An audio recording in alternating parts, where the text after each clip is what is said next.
desconocimiento y la incertidumbre. Desconocimiento en cuanto a qué hacer, cómo hacer. Ahora, ¿por qué doblemente desconocida? Porque la situación particular que plantea el coronavirus está en estudio. Es la primera vez que este actor aparece y no sabemos lo que la semana que viene puede estar ocurriendo. Esta es una cualidad que es propia, insisto, de este evento. Y esto quiere decir que a lo mejor dentro de una semana, si podemos seguir en contacto e intercambiar experiencia e información, a lo mejor estamos transmitiendo otros conocimientos producto de la rápida evolución que todo esto va teniendo. Insisto, es desconocido también como fenómeno, ¿sí? Como desastre es desconocido para el ser humano y como fenómeno en sí mismo a nivel global también lo es. Así es. Esto quiere decir que en este intercambio con ustedes vamos a trabajar, digamos, denominadores comunes de los desastres, que en su mayoría hacen a la actual situación del coronavirus, pero también algunos aspectos particulares que va enseñando en otros países lo que sucede con el coronavirus. Serían las particularidades. De todas maneras, siempre todo desastre tiene sus particularidades, porque depende de muchos factores, otras condiciones socioeconómicas, cambian de un país a otro, de una localidad a otra. En este caso estamos ante, bueno, algo que ya sabemos, que es poco frecuente, que es la tensión global, que es el fenómeno, y el gran impacto global no se está todavía hablando, pero que sin duda va a haber que prepararse porque es esperable que esta sea la próxima fase.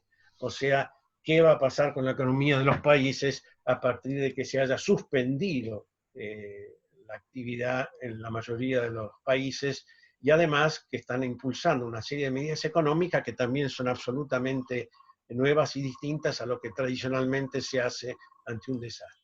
Y por último, reitero un concepto, este es un desastre en curso, o sea, no solamente porque está evolucionando, sino que además por su cualidad, de nuevo, a nivel de la experiencia mundial, no sabemos, insisto, cómo va a ser la evolución y ante qué situaciones nos vamos a tener que enfrentar. La próxima, por favor. La actividad tiene varios destinatarios. En primer lugar, nosotros los especialistas, los que trabajamos en salud mental, entiendo que la mayoría de los que estamos hoy presentes así lo somos. Y en segundo lugar, todos aquellos vinculados, actores interesados, que no necesariamente son especialistas. Mejor dicho, la mayoría es probable que no sea especialista, y está muy bien que así sea. Después vamos a ver por qué. Entonces, tenemos que ser capaces de utilizar un lenguaje sencillo, obviamente comprensible, poder llegar al mayor número de interesados en las actividades que despleguemos. Un eje de las actividades debe ser la capacitación y cómo multiplicar esta ayuda que se expresa en forma de capacitación.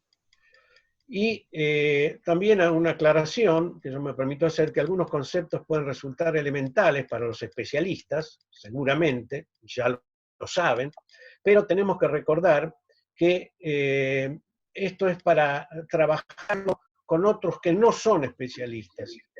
O sea, tenemos que posicionarnos en que esta debe ser una actividad de formación para formadores. O sea, ustedes van a recibir una formación que tiene un compromiso de segundo momento, que es multiplicarla y llevarla a otros. Y esto conlleva la necesidad de aprender a comunicar. La próxima, por favor. Bueno, yo me permití una rápida una contextualización del tema salud mental en la Argentina, ¿no? En dónde estamos parados, ¿no? Y entonces, la siguiente, por favor. Fíjense ustedes, yo elegí 2 o 3 indicadores. El primero que ustedes ya conocen, que es la Declaración de Caracas, que es del año 90. Allá planteaba, a nivel de los sistemas y servicios de salud mental para la región, que el hospital psiquiátrico generaba mayor discapacidad, que crea condiciones desfavorables y que ponen en peligro los derechos humanos y civiles, y que lo que debía hacerse, ahí está, organizar servicios comunitarios de salud mental que garanticen el cumplimiento de los derechos humanos y civiles. Que las legislaciones de los países se ajusten de manera que aseguren el respeto de los derechos humanos y civiles. En la siguiente, por favor.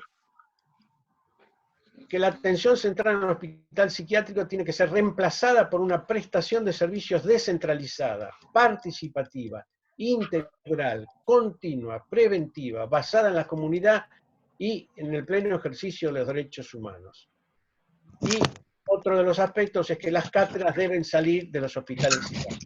Yo quiero aclarar algo, porque sé que hay colegas psiquiatras presentes, que esto no es algo dirigido a la Argentina, sino que, insisto, fue del año 1990 en un compromiso de los países de la región, en el marco de la OPS-OMS, justamente para aplicar a todos los países. Quiere decir que cuando yo tuve la oportunidad de desarrollar este tipo de presentaciones con otros colegas, estas mismas diapositivas estaban presentes en sus respectivos países. O sea, esto no es algo puntual de la Argentina o para la Argentina, sino que es común a los distintos países de la región.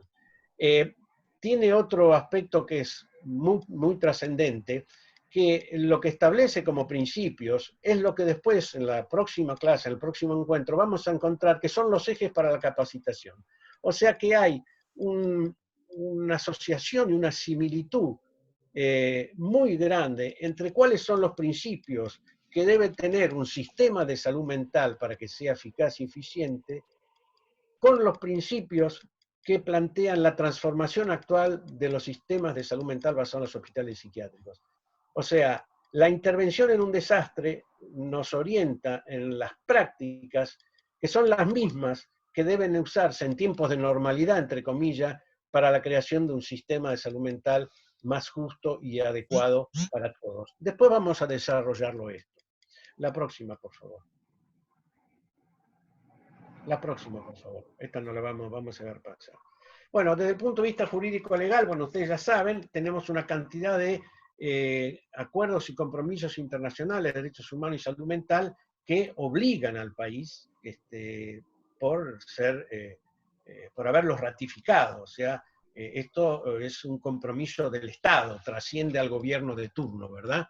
O sea, la nación argentina se ha comprometido a su cumplimiento. Dentro de esto, la Convención Internacional de Derechos de las Personas con Discapacidad, que en la Argentina tiene jerarquía constitucional. En nuestro caso, el nuevo Código Civil, que incluye los principios de la Convención Internacional de los Derechos de las Personas con Discapacidad, y por último, lo que ustedes conocen, la Ley 26657. La próxima, por favor. Esto yo aconsejo que lo lean, todo lo que yo estoy diciendo lo van a encontrar en las biografías que entiendo ya se las han entregado, si no se las van a entregar, que acompañan esta actividad de capacitación. Pero además ahí abajo ven un link que es www.paho.org. Ahí pueden encontrar estos temas y otros que les pueden interesar. En el 49º Consejo Directivo de la Organización Panamericana de la Salud, en el año 2009, se aprobó la estrategia y plan de acción para salud mental. Insisto, no es para Argentina, es para todos los países de la región. Ese es un documento, es cortito, 3-4 páginas, que recomiendo su lectura, porque ahí van a encontrar de nuevo lo que hoy estamos hablando y estamos sosteniendo. La próxima, por favor. Otro marco de referencia, el epidemiológico, que hoy en día se está escuchando mucho ese término. En salud mental muy poco lo escuchamos, al menos en nuestro país. ¿Y qué es lo que se llama la carga de los trastornos mentales y lo que estos significan para el Estado, las comunidades y las familias? Carga económica, emocional, social, cultural. Veamos el gráfico que con algunos de ustedes ya lo he compartido en alguna oportunidad y que muestra, insisto, esto es previo al coronavirus, ¿sí? No sabemos cómo esto evolucionará con posterioridad del coronavirus, por eso este momento de la conversación es en dónde estamos, ¿no? Digamos, previo al desencadenamiento del coronavirus, cuál es nuestro contexto. Y fíjense ustedes que el principal problema de salud mental en la región, hay uno actualizado, este 2004, no encontré la diapositiva del 2013, pero no varía fundamentalmente, son los trastornos neuropsiquiátricos, los de mayor extensión, para decirlo en términos sencillos. Acá, si me permiten un segundo, yo estoy acá con mi ayudante, no sé si lo ven, que está queriendo salir, entonces, ¿lo ven o no lo ven? ¿Se ve? ¿Aló? Hola, ¿me escuchan? Sí, te escuchamos, pero no te vemos. Ya está, no, porque estoy acá con mi perro que ha pedido que le abra la puerta y salir, entonces me levanté para que salga. Quería que lo vieran, pero no lo pudieron ver. Bueno, entonces, los trastornos neuropsiquiátricos. Y en segundo lugar, las lesiones, accidente, suicidio, homicidio, violencia intrafamiliar, o sea, que como verán, los principales problemas, los más extendidos a nivel global y en nuestra región, son los de nuestro campo de trabajo, ¿verdad? Y luego todos los otros problemas de salud que escuchamos y que habitualmente estamos al tanto por los medios, etc. No así con los que corresponden a nuestro campo, porque para decirlo en fácil, alcohol y depresión son los problemas medidos como carga de enfermedad más extendidos a nivel global. Siempre, ¿eh? ¿Cómo nos cagan? Justo que las tortas empiezan a tener... No, no escucho, no escucho. ¿Qué decía la colega? Bueno, sigamos. La próxima, por favor.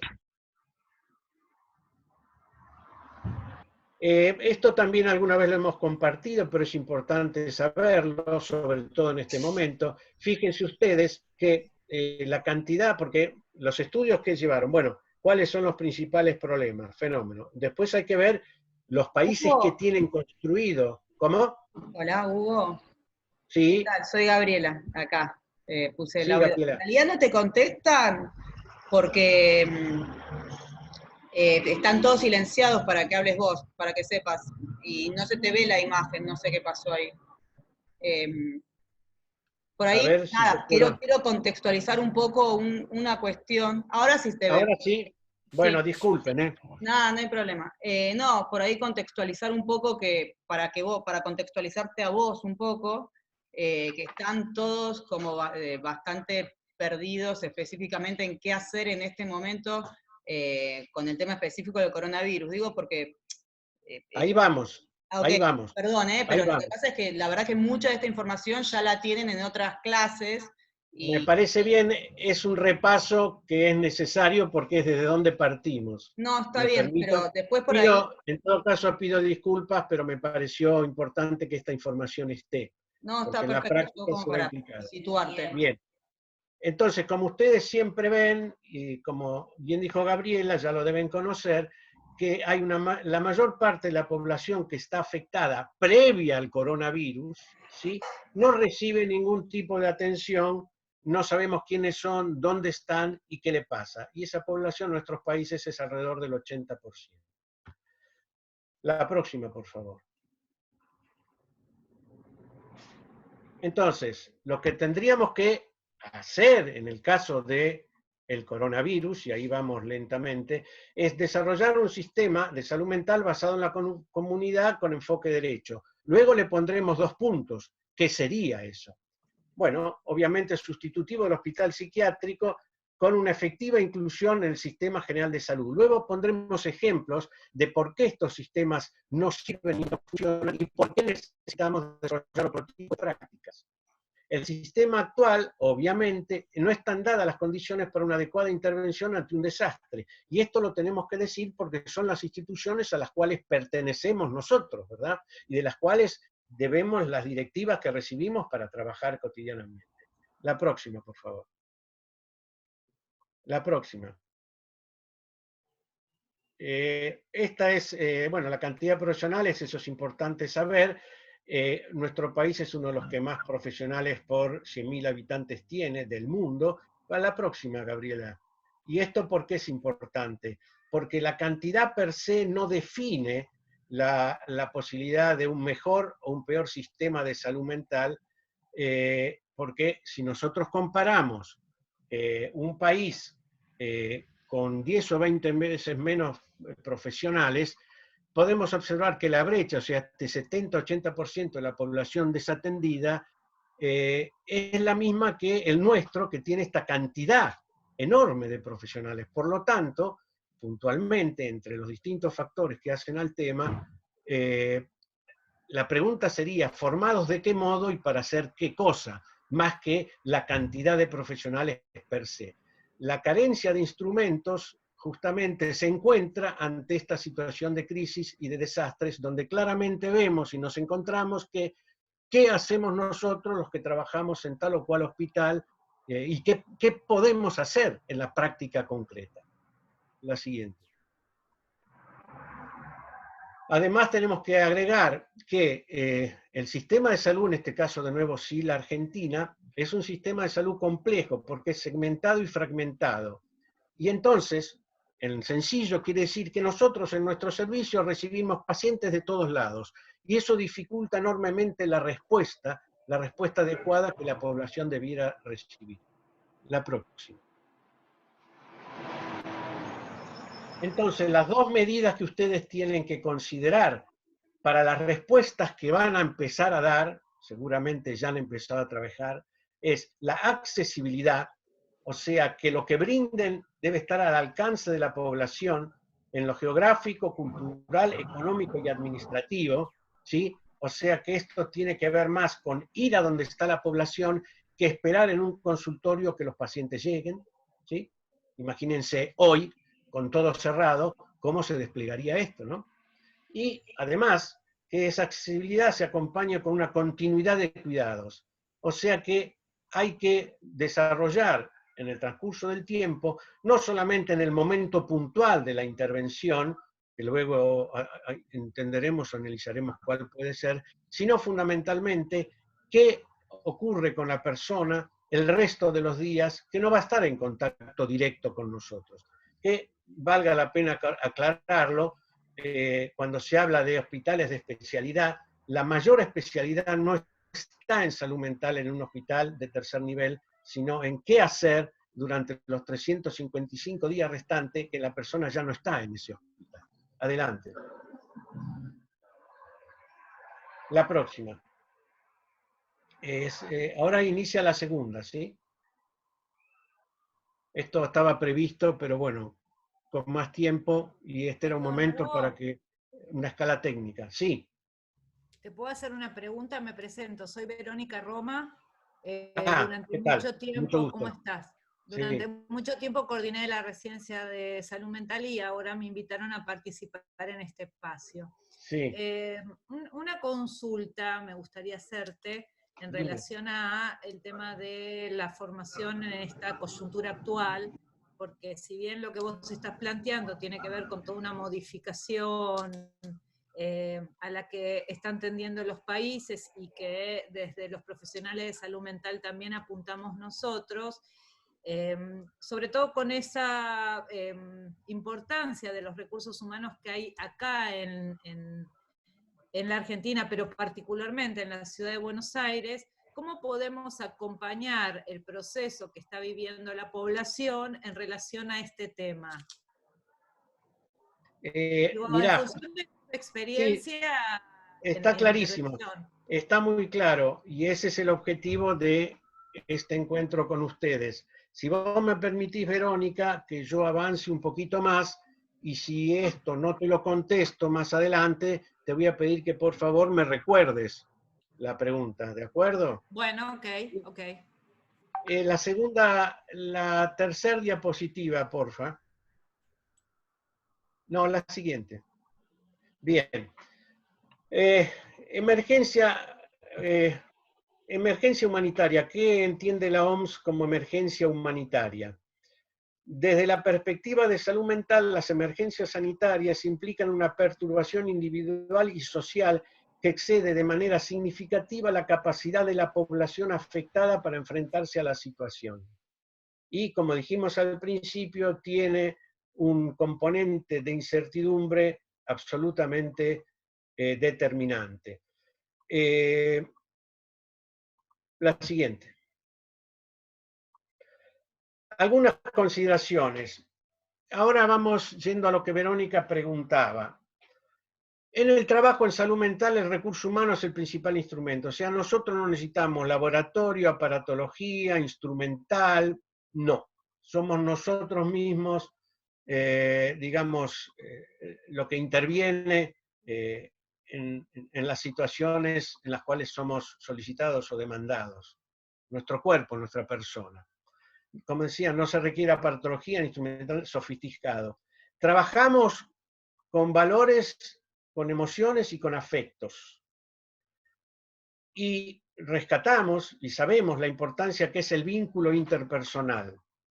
Hay una relatividad muy grande, pero no lo vamos a hallar ahora, de técnicas y categorías diagnósticas que no es el momento para plantearlo. Y otro aspecto que es la importancia de cómo están organizados nuestros servicios. La próxima. Nosotros siempre hacemos referencia, por ejemplo, a lo que un estudio muy importante que se hizo en Estados Unidos hace varios años encontró, que la motivación, las expectativas sobre el paciente, la pertenencia a un proyecto compartido y la calidad en las relaciones de trabajo son variables más predictivas de una mejor evolución.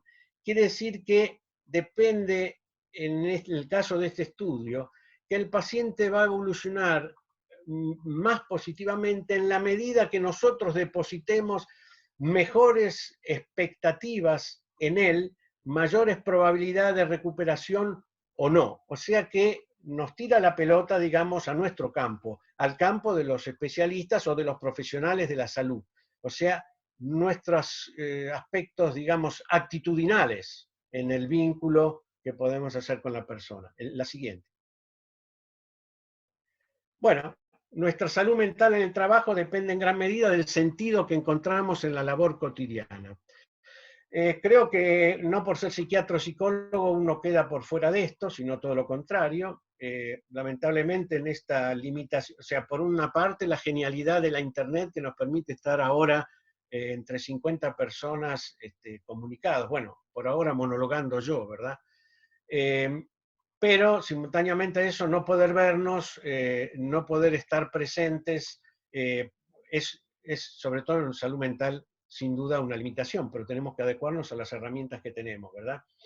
Entonces, esto es muy importante porque un colega inglés a los comienzos de este siglo, que no podía ir al frente de batalla, era médico, era psiquiatra, y entonces a la noche, cuando no tenía ya tanto trabajo, se puso por su cuenta a ver por qué algunos soldados venían del frente quebrados emocionalmente y otros no. O sea, ¿cuál era la diferencia de por qué algunos se quebraban en el frente de combate y otros no?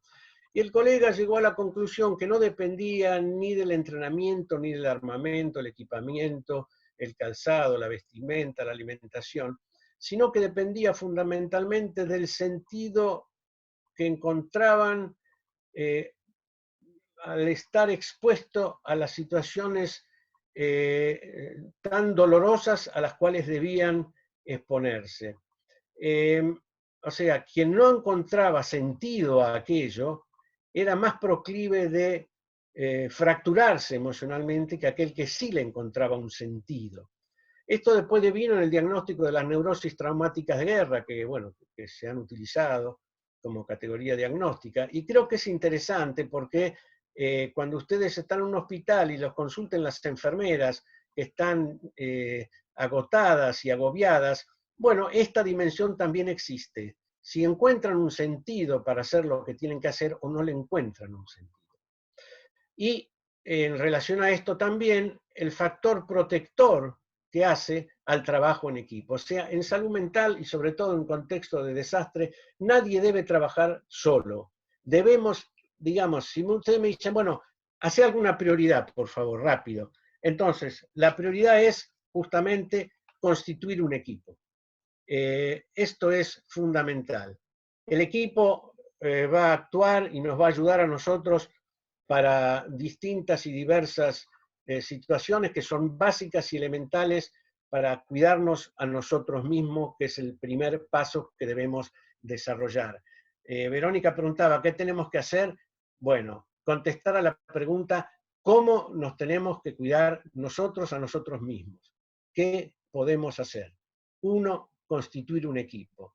Luego vamos a ver con qué condiciones y cualidades. La siguiente, por favor.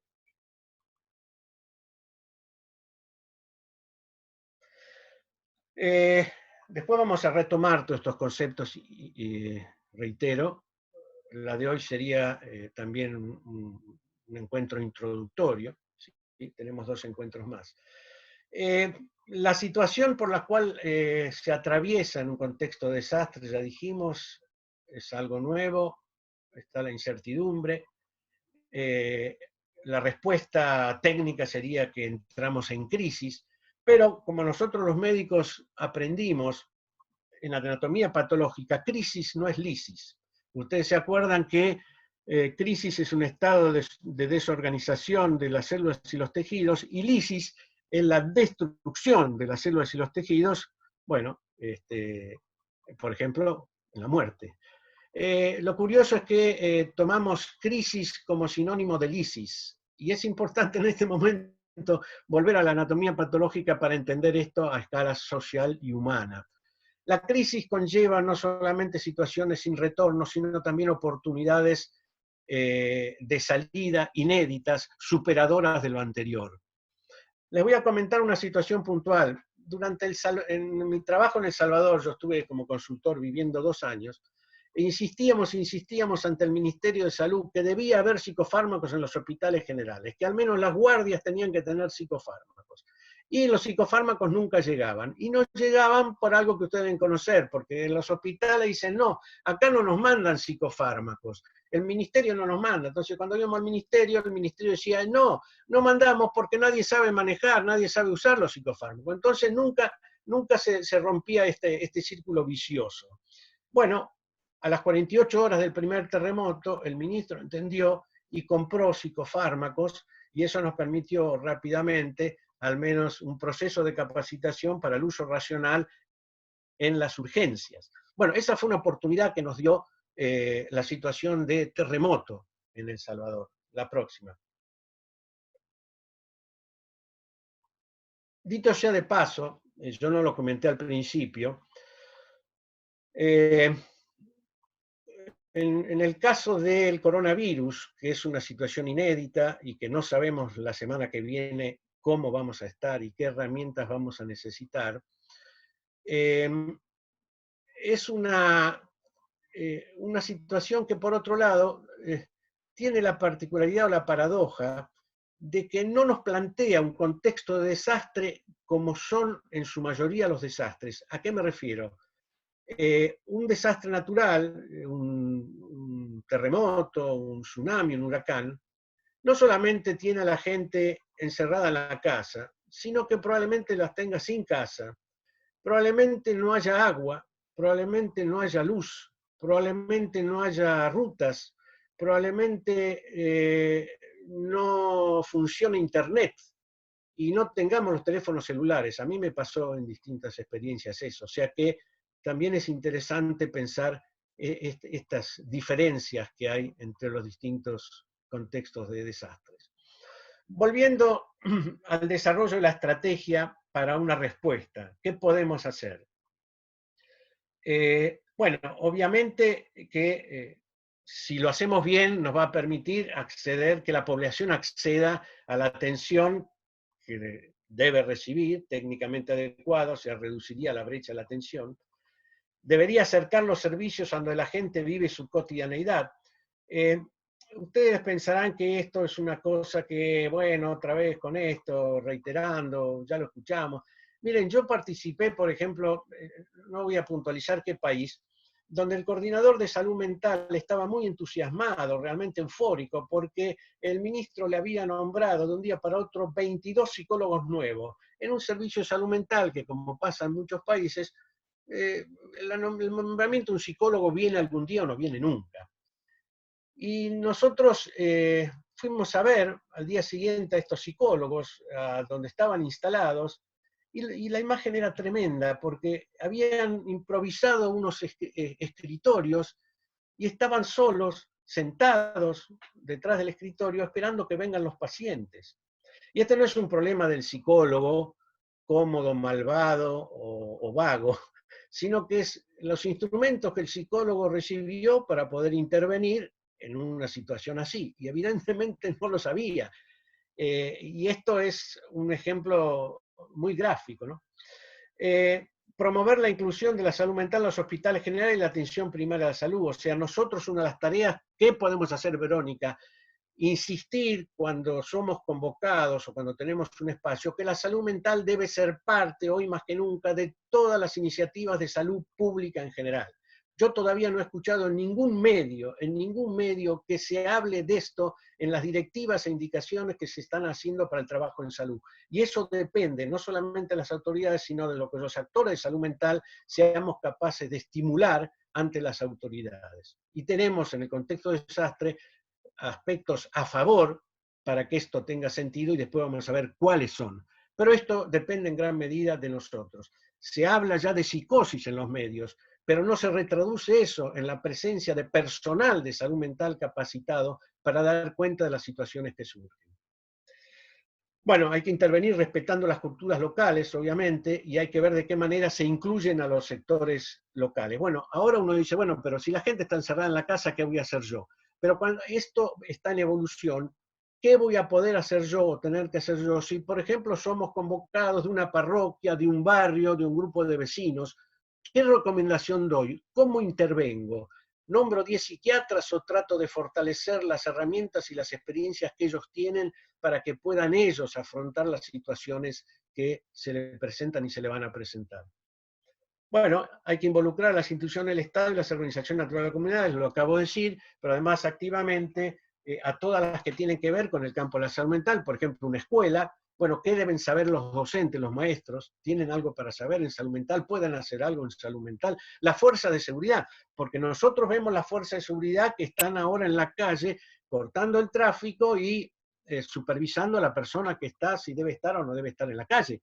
Pero la fuerza de seguridad son seres humanos y ellos necesitan igual o más apoyo que nosotros. Ellos constituyen el equipo de primera línea, que se llama, o sea, el de los socorristas. Y los socorristas, Verónica, deben ser socorridos. Después tenemos que ver cómo. Pero el primer concepto que tenemos que tener, que hay una primera línea que es la que debe ser apoyada y ayudada, que son, por ejemplo, los que están en las urgencias hospitalarias, los que trabajan en las salas hoy en día de los hospitales, los que están sobrecargados de trabajo, y también, por ejemplo, los ambulancieros, y también, por ejemplo, las fuerzas de seguridad que están ante una situación que también es inédita y desconocida para ellos. Yo me acuerdo en El Salvador, por fortuna acá no se ha llegado, no es un instrumento indicado, todo lo contrario, que se constituyen albergues, donde se mete a toda la gente adentro. Y fíjense, me acuerdo una noche se acercó un oficial, el que estaba dirigiendo el principal albergue que había ahí en la capital, en San Salvador, se llamaba el Cafetalón, y me acercó este militar un pequeño librito y me pregunta, doctor, ¿esto sirve para trabajar acá con la gente? Digo, a ver, permítame, era un librito de yoga. Entonces, tenemos que saber justamente, bueno, este hombre lo pidió, o sea, que existe una necesidad y en todo caso, ¿qué podemos llevar a esas instituciones para satisfacer esa necesidad, tranquilizar y que puedan actuar y desarrollar su labor de manera mucho más adecuada de la que lo hacen? La próxima, por favor. Ya lo dijimos, es bueno reiterarlo, que las respuestas que nosotros encaminemos deben ser accesibles y con permanencia en el tiempo. La continuidad es muy importante. Y sobre esto hay un material que yo les dejo para que lean. Es muy sencillo, insisto, pero ubíquense en que nosotros vamos a ser multiplicadores y vamos a acercarnos al ambulanciero, al docente, al agente de policía, al religioso, y tenemos que tener un material para entregarles, que tiene que ver con la estigmatización. Esto es un tema que, bueno, que vamos a plantear la próxima, pero en este caso hay una doble estigmatización. La que trae el llamado enfermo, entre comillas, que no debiéramos llamarlo así, sino que debiéramos justamente para empezar a desandar el camino de la estigmatización, llamarlo persona que contrajo el coronavirus, ¿sí? Y lo que tiene que ver con el trabajo que nosotros tenemos que hacer respecto a la persona que está aislada en su domicilio. Miren, puede ser estigmatizada esa persona en el mismo vecindario, en el mismo edificio. Yo vivo en un edificio de departamentos y acá se maneja como rumor, fíjense, rumor, que la del quinto y la del tercero están aisladas, son dos mujeres, porque parece, se sospecha, o sea, fíjense lo que eso genera, ¿sí? No solo en la persona, sino en la posibilidad de que otros accedan y se sientan libres de decir, no me siento bien, necesito ayuda, ¿no? Bien, entonces, estas situaciones tenemos que saber cómo manejarlas. Insisto, hay un material que yo estoy pidiendo que lo puedan leer para la próxima, es muy sencillo. En la próxima, por favor. Bueno, como habrán visto hasta acá, entonces, ¿qué hacemos? ¿Cómo intervenimos? Bueno, en múltiples planos, en lo biomédico, en lo psicosocial, en lo sociofamiliar, lo sociocomunitario y lo intersectorial. De alguna manera ya he estado dando ejemplos, podemos dar muchos más ejemplos, pero nuestra intervención, si puede ser efectiva, lo va a ser en la medida que se contemplen estos 5. La próxima, Gabriela. Habíamos dicho que pusimos el ejemplo del Salvador, que en 48 horas pudimos tener lo que durante meses no lográbamos en hospitales generales. Hay otras oportunidades que da la crisis. Estamos viendo la parte positiva de la crisis.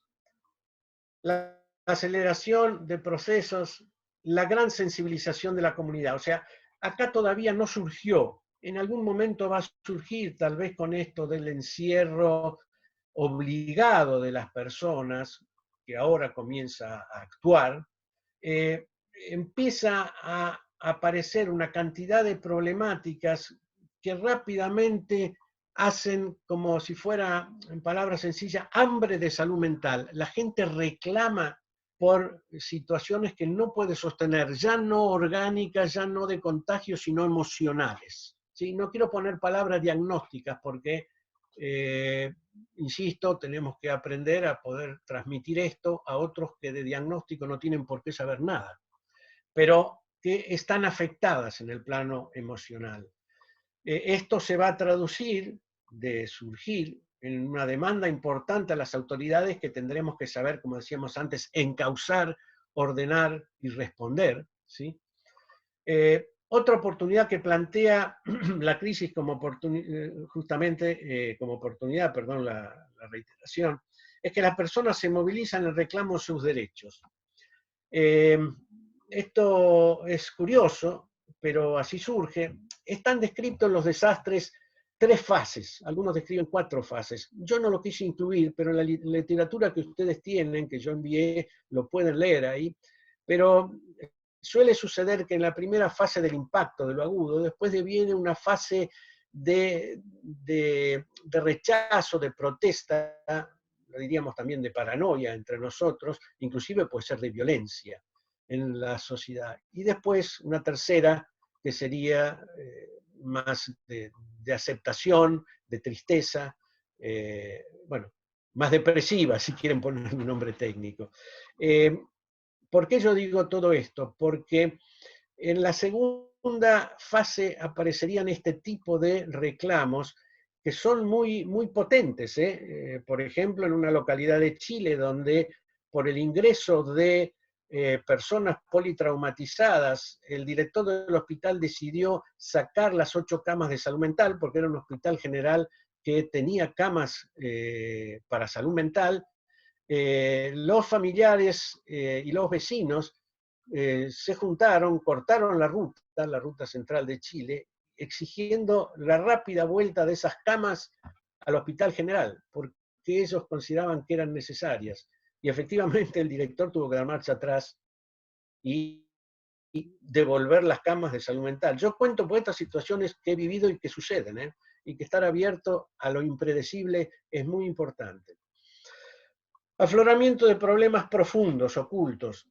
En oportunidad de los terremotos en El Salvador, como yo tenía que trabajar en los equipos de apoyo, de ayuda, pero además era víctima, porque cuando la tierra volvía a temblar no preguntaba si yo era psiquiatra, si era de la OMS o qué era. La tierra temblaba para todos, ¿verdad? Igual que ahora el virus es común para todos.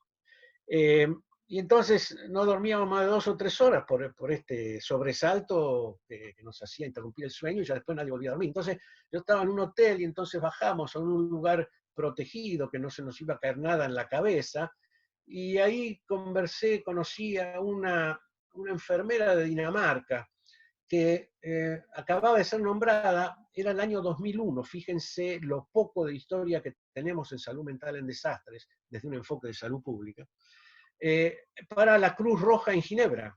O sea que era una enfermera que iba a apoyar el tema de salud mental por primera vez. La Cruz Roja, que es uno de los organismos más históricos, antiguos en la temática. Y estuvimos hablando de lo que ocurría en El Salvador con mujeres que venían muy afligidas, angustiadas, o que nosotros encontrábamos y que debíamos apoyar, y que cuando se podía crear un buen contexto y la persona podía conversar y contar su situación, se tranquilizaba y luego devenía la conversación en problemas que nadie hubiera imaginado que eran las situaciones que estaban de fondo. ¿Y qué eran? Eran situaciones de violencia intrafamiliar, de imposibilidad de trabajar, de ser discriminadas, o sea, problemas que eran ancestrales, que no eran el pánico por las réplicas de la Tierra, sino que eran estos los problemas que subyacían y que podían abrirse y hablarse solamente en ese momento de la crisis. ¿Y por qué lo cuento? Porque ella venía de Turquía, donde acababan de haber 2 terremotos, que es una cosa muy rara geológicamente, no ocurre habitualmente, y esa dinámica se daba exactamente igual con las mujeres que acudían o que eran asistidas con cuadros de angustia o de pánico, y que resultó ser importante porque, bueno, ahí también hay que dar una respuesta, ¿verdad? Y bueno, lo que sabemos los profesionales que pareciera que la persona cuando atraviesa una crisis está en mejores condiciones de recibir ayuda que cuando vuelve a su normalidad, entre comillas, donde ya no es como más refractaria a la posibilidad de recibir una ayuda. La siguiente.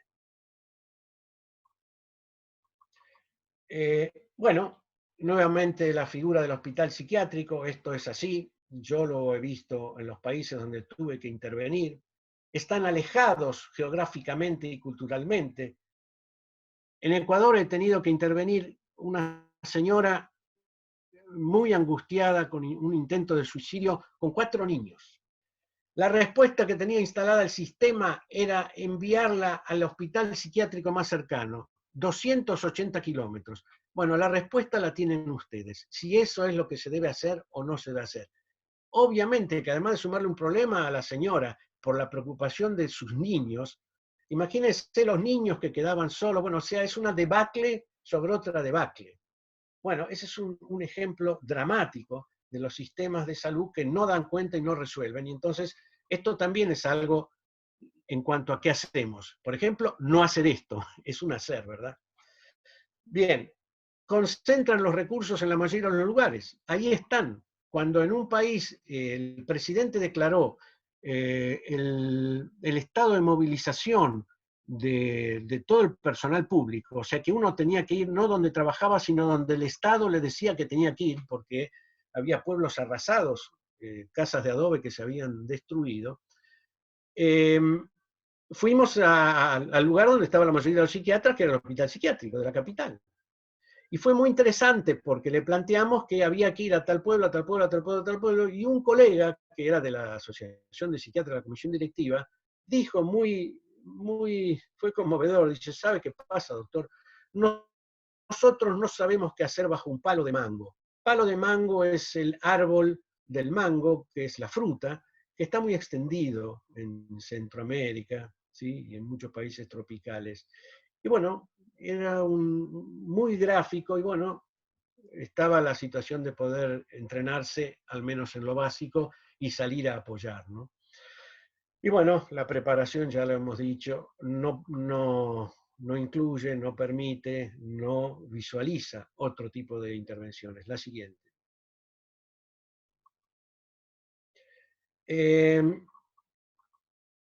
Algo que todavía aquí yo no observé, tal vez ustedes sí, tal vez empiece ahora o no, pero lo que es muy frecuente en los desastres en general es la reacción de la población. Digamos que empiezan a consultar, y a nivel de la prensa eso sí ya se empieza a ver, por si la reacción o la respuesta del niño, de la madre, del esposo, del hermano o del abuelo es algo normal o anormal, si enfermó o si enloqueció producto del coronavirus. En desastres, nosotros tenemos algunas cosas muy claras, que es que los humanos respondemos ante las situaciones inesperadas de manera esperada. ¿Qué quiere decir? Que tenemos que estar atentos porque a nivel somático o a nivel emocional podemos encontrar de todo y todo. Yo puse algunas nada más, podemos escribir un libro, porque la sintomatología es tan diversa y tan variada, o sea, pérdida o aumento del apetito, insomnio, taquicardia, manchas en la piel, cefaleas, enuresis en los niños, regresiones en los niños, no se separan de los padres, vuelven a dormir a la cama con los padres, aún ya siendo 10 años, 8, 10 años, en fin. Bueno, y eso en principio, recomendación, 3 o 4, no considerarlo como un problema psicológico o psiquiátrico. ¿Por qué? Porque es la respuesta esperada ante una situación inesperada. O sea que esto es importante a nivel de nuestras prácticas, como a nivel de aquellos que nos consulten, como a nivel de los colegas que trabajan en los hospitales, como a nivel de los medios de comunicación y de todo aquel que nos consulte. Los estudios que muestran que el 80% remite espontáneamente durante un tiempo que puede ser 30, 60, 90 días. Y queda solamente un 20% que sí necesita apoyo. O sea que, fíjense que la mayoría, por fortuna para los especialistas, no va a necesitar de nuestra asistencia psiquiátrica psicoterapéutica. Del 20%, y esto es importante, solamente un 15% devendría en un estrés postraumático. Y esto también quiero ser muy claro. Quiere decir que menos del 5% del total de los afectados padecería el estrés postrauma. ¿Está claro? Entonces, lo que desde un enfoque de salud mental pública debemos enfatizar es esto, y no ponernos a desarrollar cursos de estrés postrauma, porque estaríamos primero priorizando lo menos frecuente como lo más frecuente. Y segundo, estaríamos dando herramientas para lo que no nos sirve en ese momento, o sea, herramientas que no nos sirven y no necesitamos otro tipo de herramientas, ¿sí? Y además, otra situación que entonces podemos encontrar es la exageración de problemas previos como beber alcohol, se exacerban las situaciones de violencia, aquel que toma fármacos toma más fármacos, o sea, hay que ser muy cuidadoso en la evaluación si tenemos alguna consulta puntual, si esto es una reagudización de algo que traía la persona y que requiere una intervención técnica, clínica puntual, o es una reacción que con la vida que puede sobrellevar, que sobrellevaba hasta ese momento, o ajustándola al nuevo momento, la persona tiene que ser y puede ser tranquilizada porque esto ya va a pasar. Y así demuestran los estudios a nivel mundial. Esto creo que es muy importante. La siguiente. Esto lo vamos a pasar para la próxima clase. La siguiente. La siguiente. La siguiente. Acá vamos terminando. No sé qué diapositiva vamos, Gabriela.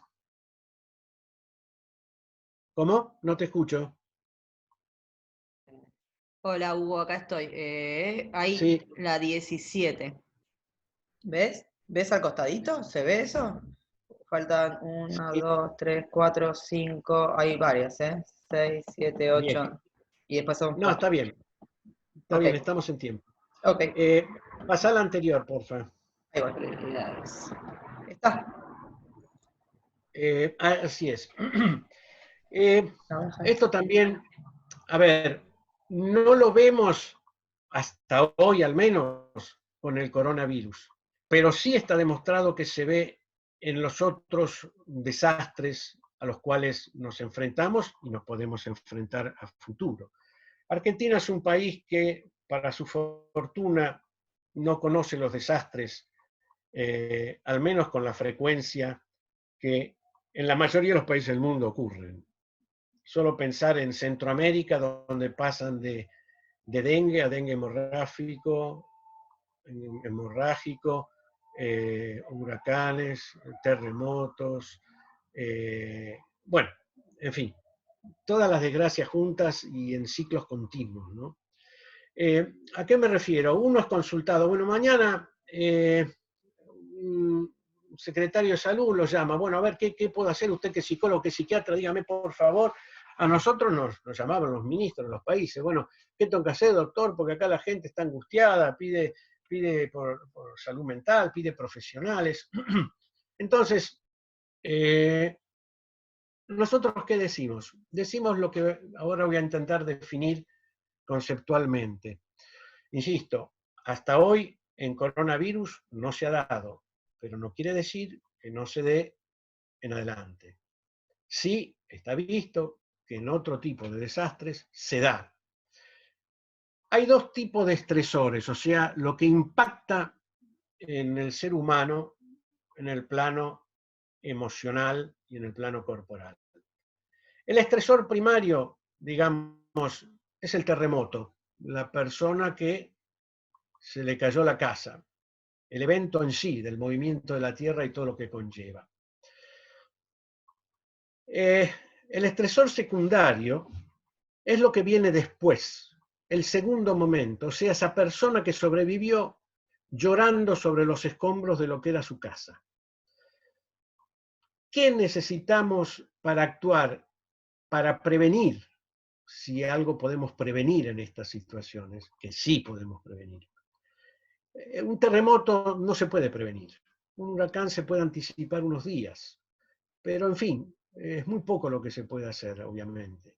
Pero en el estresor secundario podemos hacer y mucho. Y depende de nosotros, no depende del fenómeno en sí. ¿A qué me refiero? ¿Qué le decimos al ministro de Salud de un país? Que lo que necesitan las personas es agua, abrigo y alimento. O sea, aspectos de dimensiones materiales concretas.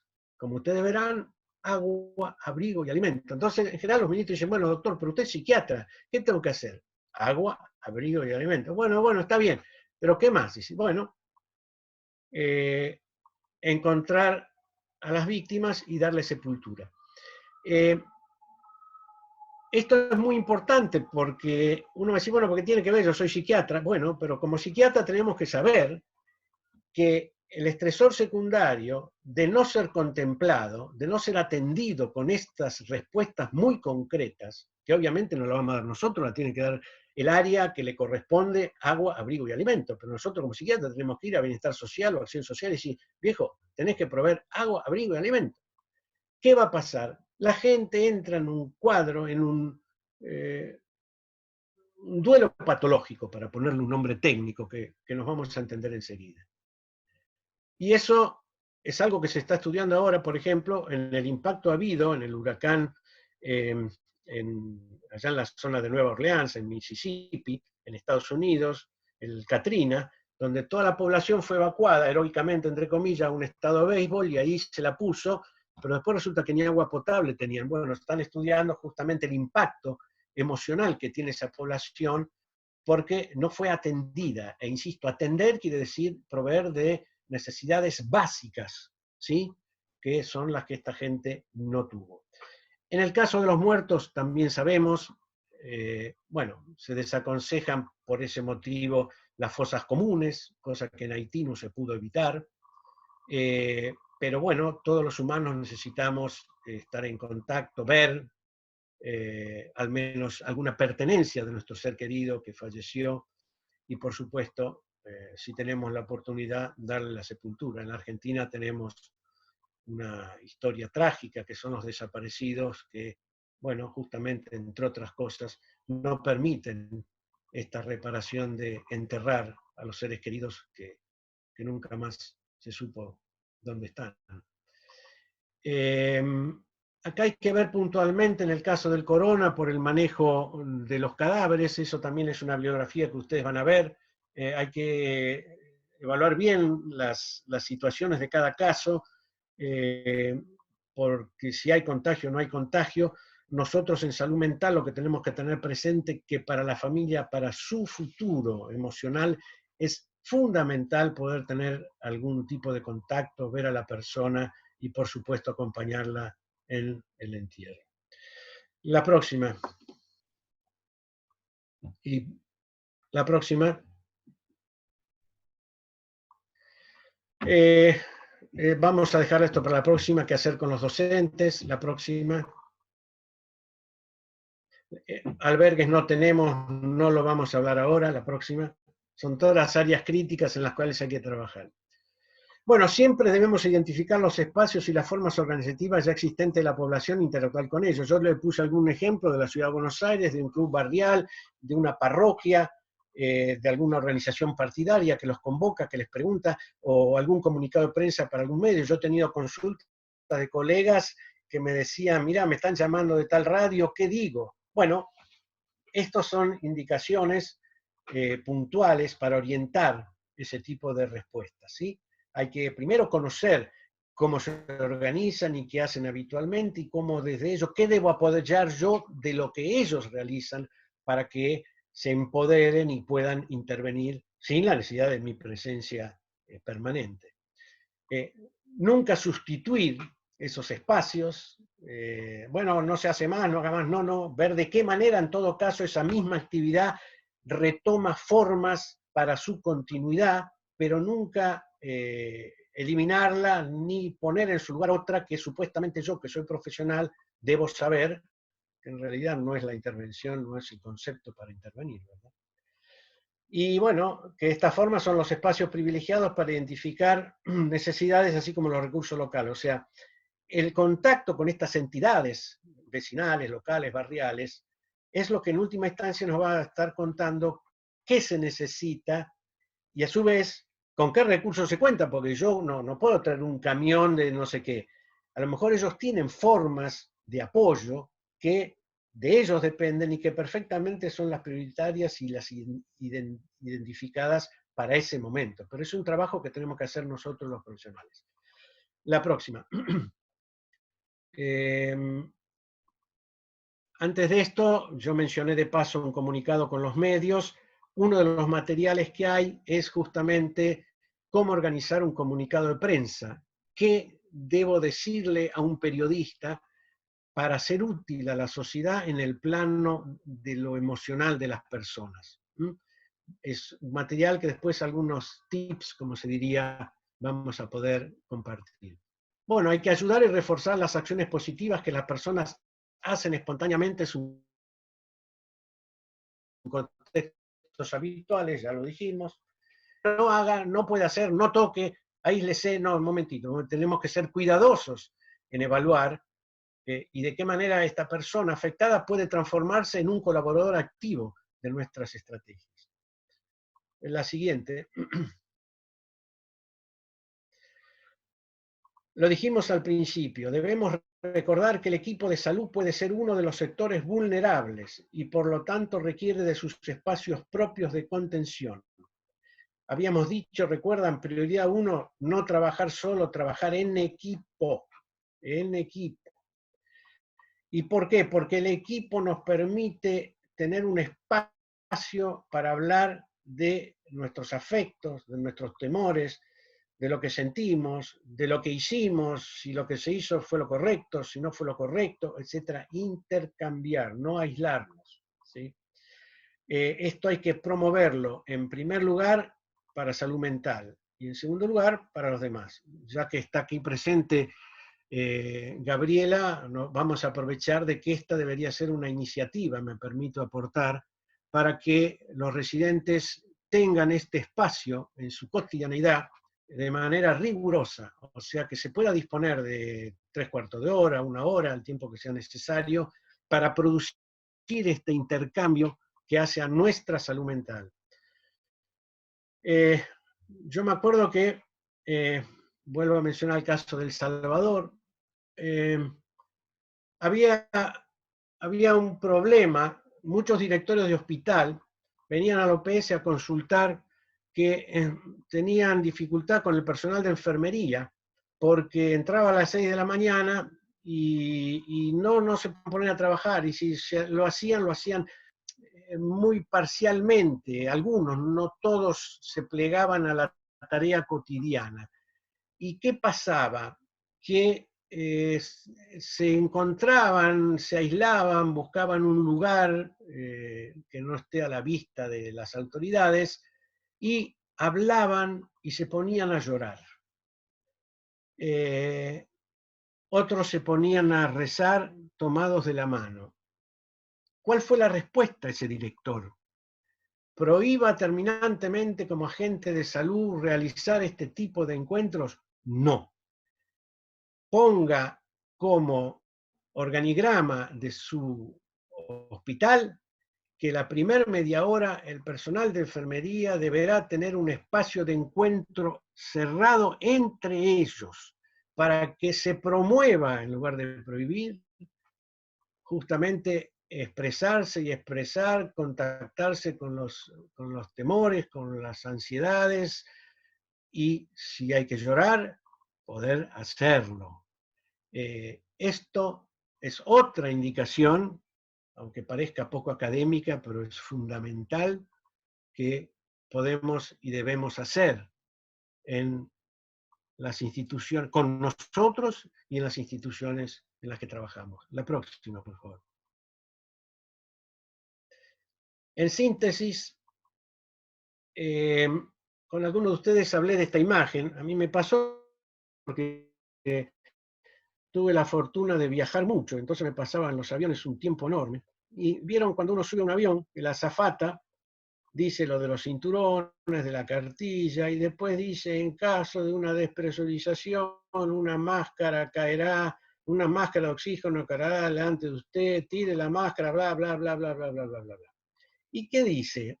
Fíjense que si usted tiene alguien a su cargo, un niño, una persona mayor o quien sea, póngase usted primero la máscara y luego colóquesela a la persona a su cargo.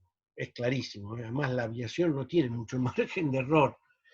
Y de alguna manera las primeras indicaciones son estas. O sea, primero la máscara a nosotros y luego a quien esté a nuestro cargo. Primero el cuidado a nuestros compañeros que están en las guardias, en los servicios abarrotados, que están angustiados o lloran porque se mueren los pacientes, y luego lo que pueda devenir o no. O sea, darle apoyo a nuestros colegas, a los de la guardia, a las enfermeras, etcétera, etcétera. Otra de las indicaciones es que la prioridad de nuestro trabajo, en todo caso, puede ser ayudar a que las personas reorganicen sus vidas. Esto es una gran síntesis de lo que es salud mental comunitaria, digamos. Es una frase que resume lo que es salud mental comunitaria. ¿Qué hacemos, doctor? Tenemos que ayudar a que las personas reorganicen sus vidas, no sustituirlas, sino que sean ellas y que necesitan que nosotros podemos darle para que ellas reorganicen sus vidas. Y lo que acá, por fortuna, todavía no devino, pero que es el caos. Por fortuna, nuestro país aún no cayó en ello. Ayer una pequeña situación, creo, a la entrada de los trenes, creo que para tomar un tren en la estación 11, no sé, yo lo vi por televisión, que la gente se abalanzó sobre el tren para poder subir. Bueno, el caos tarde o temprano aparece, y entonces nuestras intervenciones deben o ayudan a que las personas reorganicen sus vidas. Estos son los grandes títulos que nos convocan en salud mental comunitaria. La próxima. La próxima. Bueno, esta es una foto que tiene que ver con qué. Esto era en un albergue en Ecuador. ¿Y para qué la puse yo? Estos son los que participan en nuestras intervenciones de salud mental. O sea, todos. ¿Quiénes son todos? Todos. Acá pueden ver soldados, gente del Ministerio de Acción Social, enfermeros, psicólogos, madres. Ahí atrás hay una señora que está llorando, no sé si la ven, que se está tomando los ojos. O sea, tenemos que aprender a poder manejarnos en esos entornos y en esos contextos. ¿Con qué herramientas? Vamos a dar algunas la próxima vez.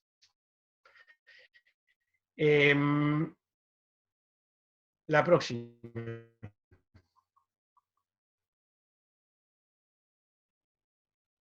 ¿Podés pasar la otra? ¿O no hay más? Sí, hay. Gabriela. Hugo, hola. ¿Se escucha? ¿Me Salí. escuchás? Hola. Ahora. No, me parece que faltó una, la anterior. ¿Esta? ¿Esta? No, la anterior. A ver. Sí. No. Sí. No, no importa, no importa. Bueno, esta es una foto que acá, como podrán ver, acá está. Bueno, tenemos que saber qué hacer ahí. ¿Chiste? Pasa. Bueno, ¿qué hace un psiquiatra o un psicólogo en esa situación? Y acá podemos ver la vida que sigue. A la derecha el derrumbe, la lisis, y a la izquierda la continuidad de la vida, que todos en eso estamos luchando para que así sea. Listo, preguntas. Bueno, esperá un poquitito que les voy a habilitar el micrófono a todos, así todos pueden preguntar lo que quieran. Activar todos. Ahí está. Ahora todos tienen el micrófono activado. Si alguien quiere preguntar, el que no quiera hablar por ahí que se lo ponga en silencio, y el que quiera hacer una pregunta puede presentarse y hacer una pregunta.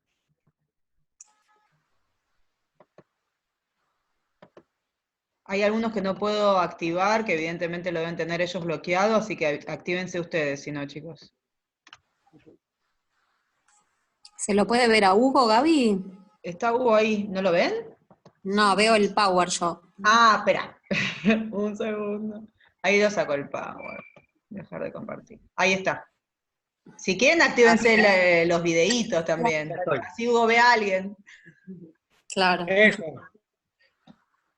A ver. Okay. A ver. ¿Quién? Ahí está Vero. A ver. Yo no sé ni cómo hacer. A ver, yo hasta que se activen todos los micrófonos y demás, avanzo con algunas cosas que te planteé y que me parece que algunas me fuiste dando alguna orientación, por lo menos a lo que era mi pregunta. yo, en función de lo que decías, me detendría en una particularidad de lo que yo estoy evaluando, viendo, digamos, desde mi humilde lugar. Vos dijiste que esta situación no plantea una situación de desastre como la de desastres. Sin embargo, lo que estoy viendo, tanto en el funcionamiento mismo del sistema, como en la percepción que tienen algunas personas, sobre todo, bueno, pacientes y demás, y también en los medios, o lo que se transmite en los medios, es que si bien no es una situación de desastre como la de los Te desastres, cortan. A veces, tal vez, ¿sabes qué? Si pones la imagen, hay peor sonido. Si bueno, saco la cortás imagen, la imagen, mejora el ahí, sonido. A ver, ahora, ahí. a Si ver, bien, ¿me escuchás? ahora está bien. Sí, Bueno, perfecto. si bien no se plantea, o sea, no es una situación de desastre como la de los desastres, la verdad es que compararlo con las imágenes que vos mostraste me parece que sería como muy complicado. Lo cierto es que creo que hay como una especie de horizonte de desastre. Está planteado como un horizonte de desastre. O sea, ¿qué viene después? La cuestión de una incertidumbre más feroz, de no sabemos cuándo va a ser, nos ponen un límite que sería el 31 de marzo, pero todos en salud sabemos que en esa época va a ser cuando empiece lo más complicado, porque bueno, se acerca el invierno y demás. Así que creo que si bien no es una situación de desastre, está como el peligro, ¿no? La sensación de peligro de desastre. Digamos, reforzando en esto, a mí lo que me orientó de lo que vos dijiste fueron varias cosas, como 3 líneas de acción posibles. La primera, que estaría relacionada con cuidar a los que cuidan, o sea, acompañar a los equipos que, desde nuestro saber, desde lo que nosotros sabemos en salud mental, acompañar a quienes están en la primera línea de acción.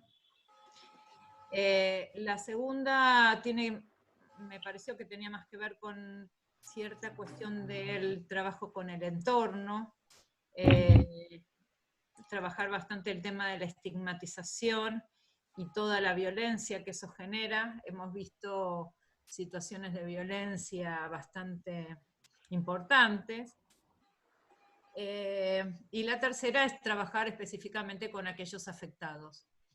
Me pareció que como líneas de acción, digamos, ubicada en esta como triple pata, está bueno. Hay ofertas de trabajar con o sea, con acompañar a los que cuidan.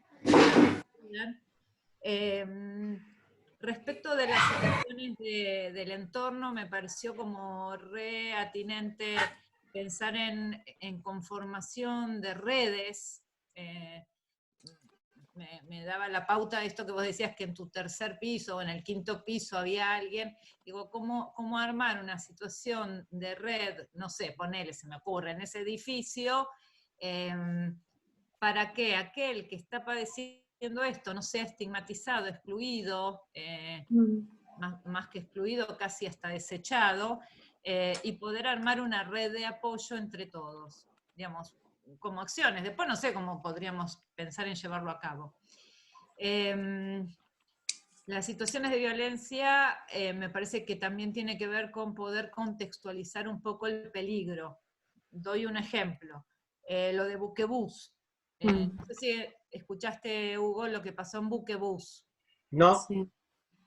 Un chico, lo nombro así, un chico, realmente un chico, asustado, le dieron un diagnóstico positivo en Uruguay, era una persona que venía del exterior,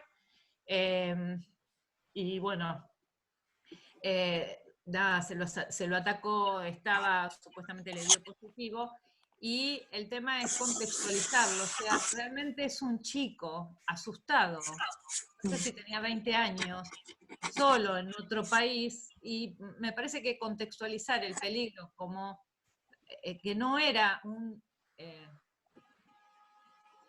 desgraciado que quería venir a contagiar a todo el mundo, sino era un chico con pocas herramientas asustado, me parece que también sería una posibilidad. Bueno, nada, yo mientras se iban desconectando, creo que me fui particularmente por las ramas, pero me parecieron como interesante determinar o subrayar estas cuestiones. Perdón, No, está muy bien, gracias. Yo preferiría, no sé si están de acuerdo,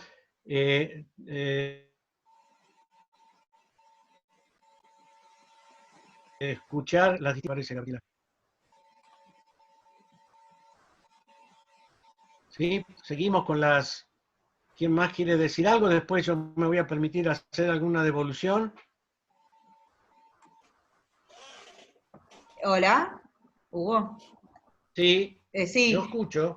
ok, pues sí, me parece, por ahí como para ordenar un poco, me parece bien que hagan preguntas, tratemos de acotarlas a 3 minutos, 2 minutos, o sea, preguntas como puntuales para que puedas hacer devolución, porque si no se va a ir desconectando la gente y para como que podamos hacer un cierre, ¿les parece? Si alguien más quiere hacer preguntas, que se active el micrófono. Hola doctor, Hola. soy Mayra del Hospital Borda. Yo quería preguntar respecto de que, bueno, está el lema de todos quedarnos en nuestra casa, de respetar la cuarentena, pero ¿qué se hace con las personas que están en la indigencia, están viviendo en la calle y por el momento no se ha tomado ninguna medida con esas personas? No he visto ningún refugio, absolutamente nada. No sé qué opinas al respecto. Gracias. Bien, gracias Mayra. ¿Alguien más? Yo no estoy viendo cualquier cosa, pero hablen los que quieran hablar. No sé cómo es. Hola, ¿se escucha? Sí. Sí. Soy Valeria del Hospital Tornú, y entre las diferentes como inquietudes que me surgen, me parece que una más relevante para mí es qué pasa, por ejemplo, sabemos que en China, a partir de la inversión que hizo China en el foco del coronavirus, ahora están empezando a toparse con las consecuencias de todo el resto del sistema de salud y la demanda en salud, que no fue atendida por estar trabajando con este foco, con este problema tan importante. ¿Cómo podemos pensar eso desde salud mental inclusive? ¿Cómo podemos trabajar con la conciencia de que salud, además de tener este problema relevante, los problemas continúan? Hay gente que necesita medicación crónica, las cirugías están siendo suspendidas o dejadas para más adelante, si eso es algo que se puede tener en cuenta y de qué manera.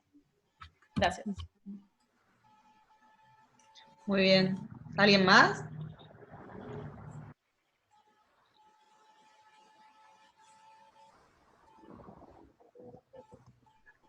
¿Alguien que quiere hacer alguna otra pregunta? Si no, le decimos a Hugo que tome la palabra.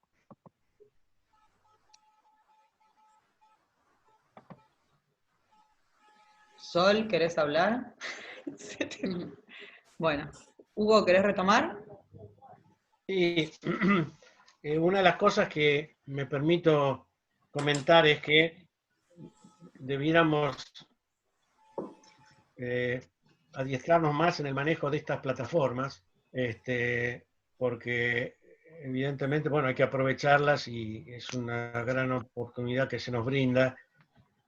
Como escuché a varios que decían por ahí, no sé cómo hacer, bueno, a mí me pasa lo mismo, entonces tenemos que entrenarnos de tal modo que podamos aprovechar el tiempo, bueno, que va a ser la forma además de estar en contacto, no solamente para un encuentro de este tipo, sino para cualquier otro, ¿no? Pero bueno, en fin. Total. Hugo, perdón, ¿te puedo interrumpir un segundito? Sí, dale. No, en relación a lo que dijiste antes de tomar como este recurso como para hacer encuentros, a mí me parece que es una muy buena idea. Después vamos a ver cómo lo lo ponemos en marcha, pero por ahí poner un horario fijo una vez por semana para encontrarnos los que quieran, como para intercambiar situaciones, me parece que está bueno. Eso solo que quería retomar de lo que vos dijiste, pero bueno, eso después vemos cómo lo armamos nosotros, pero solo eso. Bien. Está bien, sí. Yo retomo aquello que también comenté. Ustedes son las autoridades, ustedes deciden, pero no podemos iniciar nuestra jornada de trabajo sin un encuentro entre nosotros, bueno, entre los residentes. Sí. Es básico.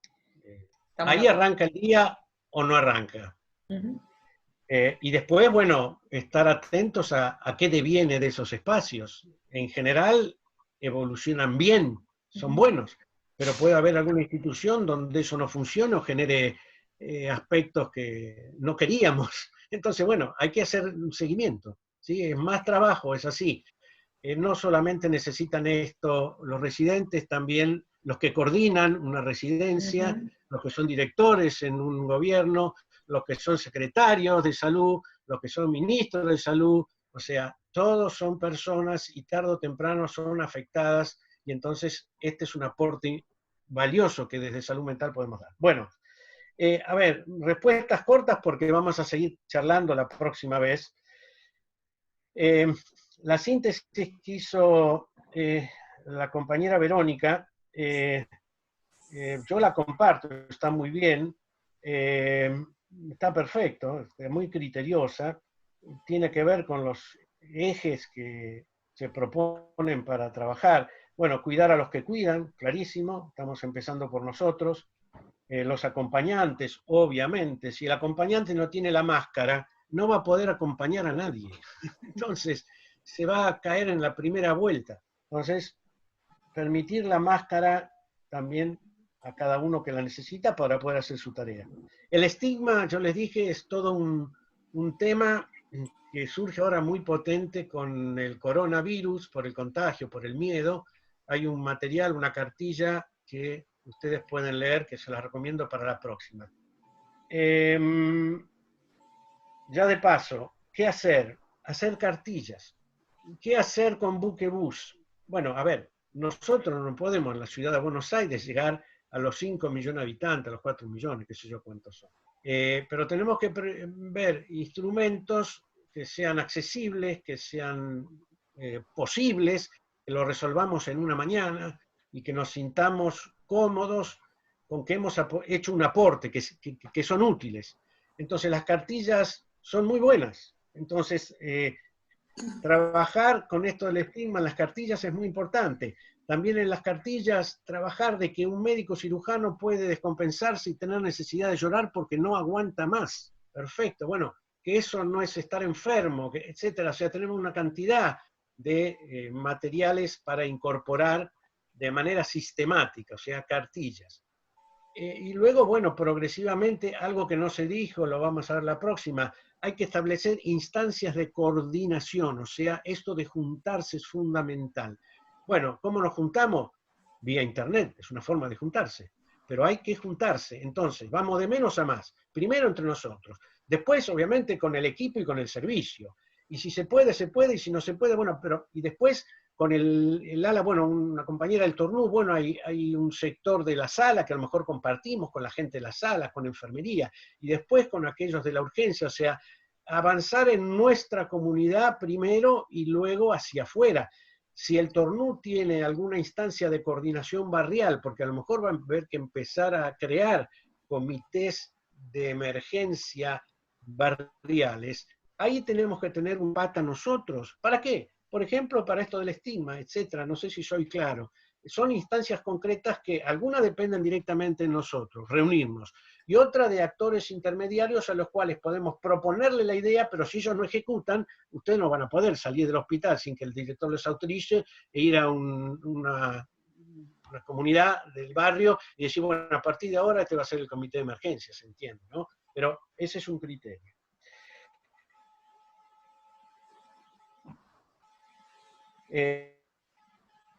Las cartillas. Y si no estamos 10 va a haber 15 prioridades distintas. Bueno, ahí está la función del coordinador, del jefe, permite la discusión, que todos pensemos y en un momento se corta y dice, bueno, basta, punto.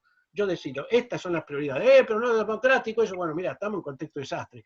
Yo lo que te propongo, entre una semana nos volvemos a reunir y revisamos las prioridades. A lo mejor me equivoqué, a lo mejor sí en esta, sí en la otra, pero no podemos trabajar sin prioridades y sin un pequeño plan. No podemos avanzar en nuestra intervención sin un plan sencillito para esta semana. ¿Qué podemos y qué vamos a hacer? Los indigentes, muy buena la pregunta y gracias. Agua, abrigo y alimento.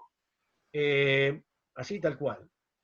Hay ministerios, secretarías de Estado que nosotros debemos acercarnos, golpear la puerta y decir, mire, por favor, evitemos problemas mayores, entonces esta gente debe tener agua, abrigo y alimento. Esa es tu recomendación máxima, es el core, como se dice, de una recomendación de salud mental, y que obviamente tendrá que hacerla quien lo tiene que hacer.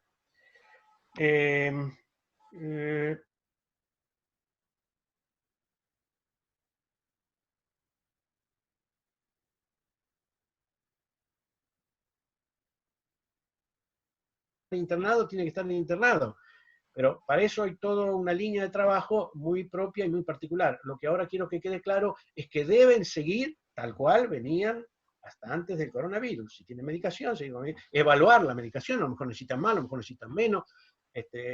Bueno, y obviamente, pongamos el caso de los internados, hay que velar por sus condiciones de derechos, sus derechos de ciudadanía, sus derechos humanos, que es fundamental.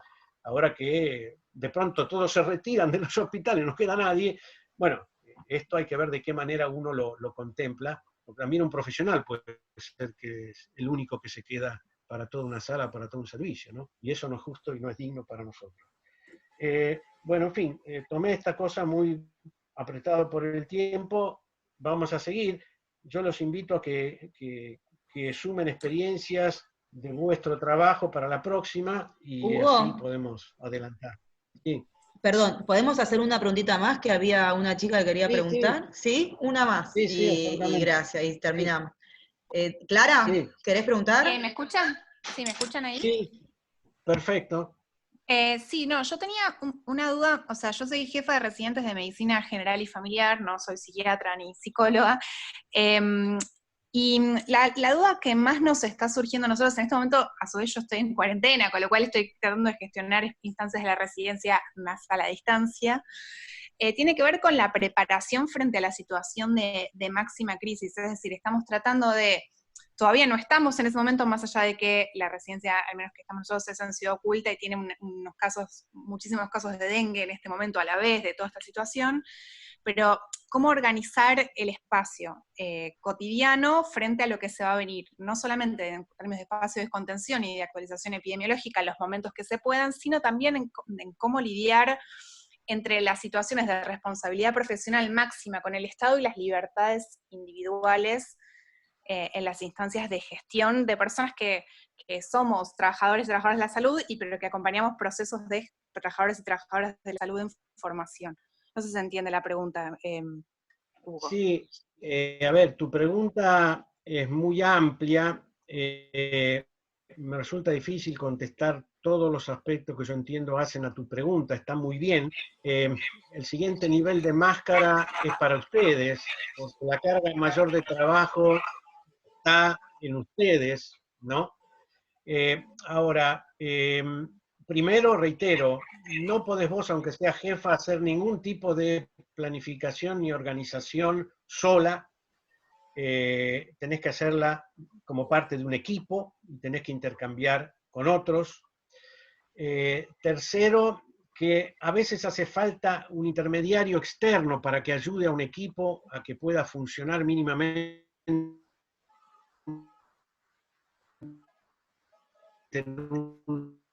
una reunión. La gente de salud mental, como tenemos herramientas como grupos operativos, grupos reflexión o grupo Vali, que en 1, 2 o 3 reuniones pueden ayudar en ese sentido a un equipo de tratar respuesta concreta.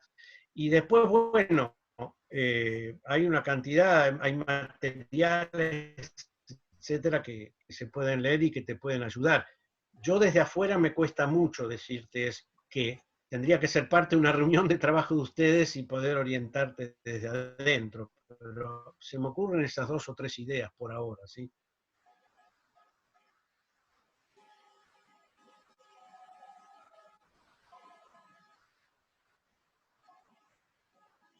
Bueno, ¿Algo más? ay, creo que estamos por hoy, Hugo. Muchísimas gracias. Ahora te dejo el espacio para que cierres, pero bueno, por ahí recordarles a todos que seguimos el miércoles que viene, ¿no?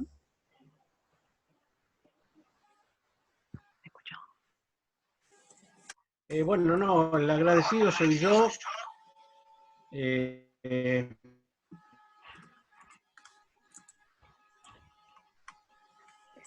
Agradezco esta posibilidad. Lamento las limitaciones que está de la bibliografía. Tengo 2, pero pueden leer las que les parezca mejor. Estas 2 darían continuidad. Y bueno, y piensen y planteen situaciones que pueden ser útiles para intercambiar entre todos para el próximo miércoles, ¿sí? Bueno, un abrazo a todos, ahora que acá sí se puede abrazar, y un beso también. Besos, Hugo, gracias. Adiós, nos desconectamos, ¿sí? Bueno, chau, chau. Chao. Pusiste por ahí que pasamos. Chau, chau.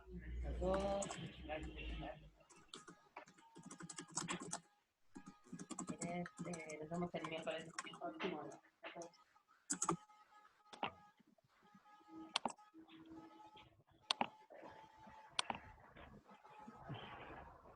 Bueno, a ver, yo tengo que hacer... Ah, está con el micrófono abierto.